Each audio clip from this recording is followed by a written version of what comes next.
Greetings, Benjamin J from Benz Trainz with another in the series. Well, raining here today. I've been working in the train room, as you see, and I just installed my new phone. New being a relative term, of course.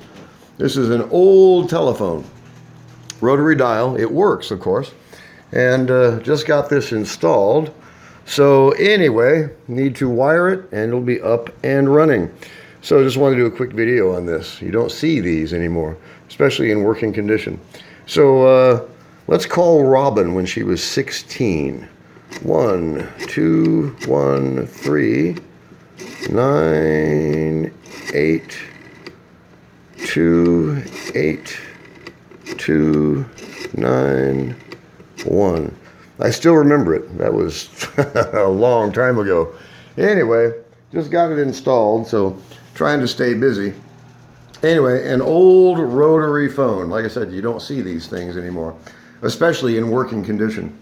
So there is no phone in the house, of course. Everything is either cell or over Wi-Fi. There is no genuine phone line from the phone company coming into the house anymore.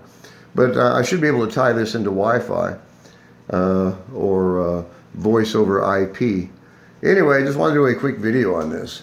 Like I said, you just don't see these anymore.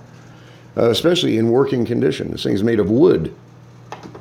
Anyway, had this in California before we moved. I just got around to putting it back up in the train room. So screwed it to the wall, have to run a wire to it, tie it into either the Wi-Fi or the computer cables, because there's a computer outlet on virtually every wall in here, as you see.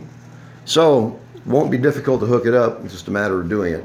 But it's been in the garage in a vacuum bag for the last 5 years, so I figured I might as well go ahead and put it up and add it to the train room. So little by little getting stuff done, just basically keeping myself busy. Anyway, I just wanted to do a quick video on this old rotary phone. Like I said, you don't see them like this anymore, especially ones that work. So as always, if you have any questions, feel free to drop me an email, BENZTRAINZ@gmail.com, and as always, thank you for watching.